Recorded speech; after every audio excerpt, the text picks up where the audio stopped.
The perils and triumphs of early American aviators in World War I.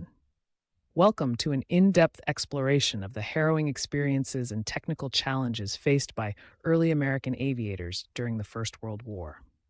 Today, we delve into the memoirs of Captain Eddie Rickenbacker, America's renowned ace of aces, as chronicled in his seminal work, Fighting the Flying Circus. Focusing on Chapter 5, we will examine the intricate details of aerial warfare, the operational difficulties, and the stark realities encountered by the 94th Aero Squadron in the spring of 1918.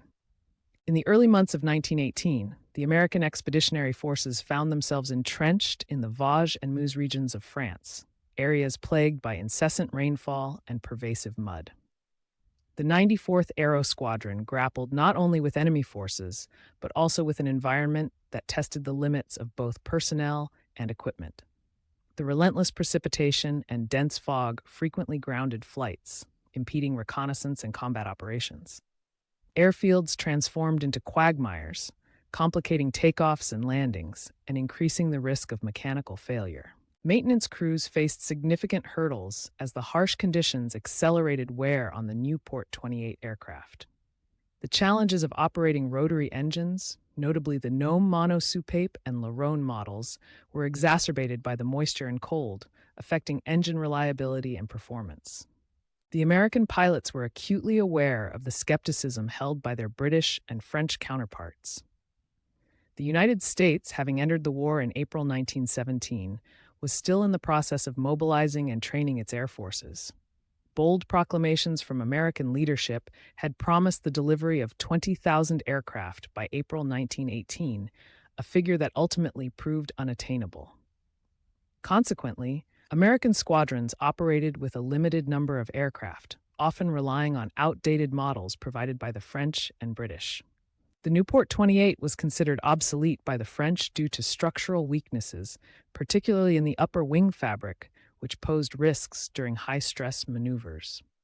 The American pilots, aware of these deficiencies, were determined to demonstrate their proficiency and valor. They sought to match and even exceed the exploits of Allied aces, despite the technological disparities and their relative inexperience. Following his first aerial victory, Captain Rickenbacker became the focus of American journalists eager to share stories of heroism with the public back home. Recognizing the importance of propaganda and its impact on national support for the war effort, Rickenbacker agreed to interviews and photographs. Despite the poor visibility caused by lingering fog, the reporters requested a demonstration of aerial prowess.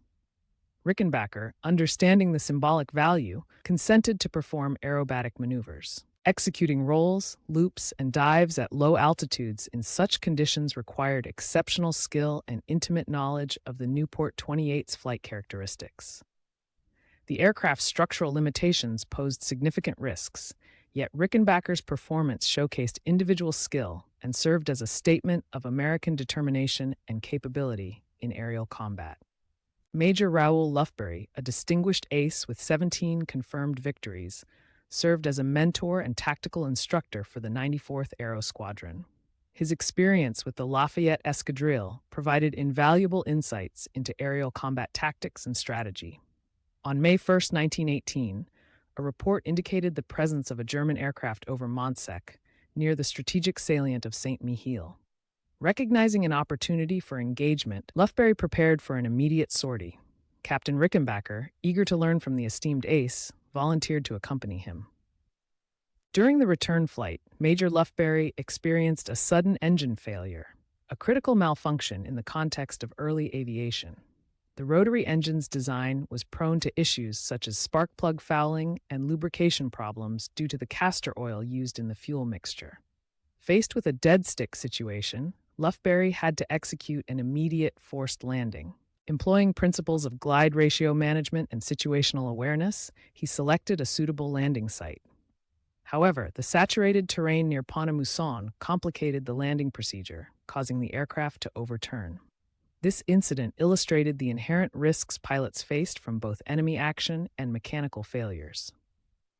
Lieutenant James A. Meissner, a pilot known for his skill, participated in a critical mission on May 2, 1918. Assigned to escort a French Breguet 14 reconnaissance aircraft, Meissner and Lieutenant Davis provided top cover against potential threats. At an altitude of approximately 12,000 feet, the formation was ambushed by two German Albatros DV fighters. Meissner executed an evasive maneuver, utilizing the Newport 28's superior climb rate to gain altitude. He engaged the enemy aircraft, delivering controlled bursts from his synchronized Vickers machine guns. A tracer round ignited the Albatross's fuel tank, resulting in the aircraft being engulfed in flames. However, the structural integrity of Meissner's Newport was compromised, with the upper wing's fabric tearing away during the high-speed dive. Demonstrating exceptional skills, Meissner managed a controlled glide and crash landing. His actions underscored the importance of piloting proficiency and emergency procedures in ensuring pilot survival. A day of triumph and tragedy, the same day that witnessed Meissner's victory also brought profound loss. Captain David M. Peterson achieved a successful engagement, adding to the squadron's tally of victories.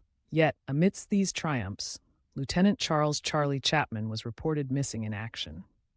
Chapman had engaged a German reconnaissance two-seater, but became isolated and was attacked by a formation of 5 false D-3A fighters. His aircraft was struck by incendiary ammunition, igniting a fire that rendered escape impossible. His loss deeply affected the squadron, emphasizing the perils of aerial combat. Not all aviators adapted uniformly to the rigors of combat aviation.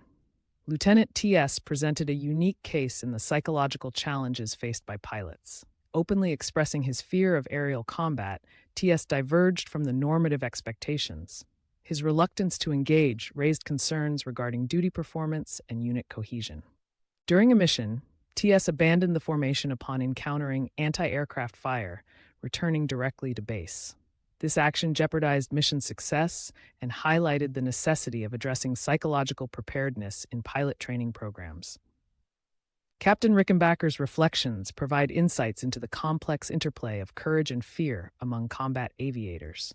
While apprehension was common, the culture emphasized duty and honor above individual fears. The accounts of pilots like Lieutenant T.S. offer an understanding of the psychological dimensions of combat, underscoring the need for comprehensive training and support mechanisms. In examining the events detailed in Chapter 5 of Fighting the Flying Circus, we gain a comprehensive understanding of the challenges faced by early American aviators. Their experiences encompass not only tactical aspects but also environmental and psychological hurdles in pioneering combat aviation. Their contributions significantly shaped the evolution of aerial combat tactics and pilot training methodologies.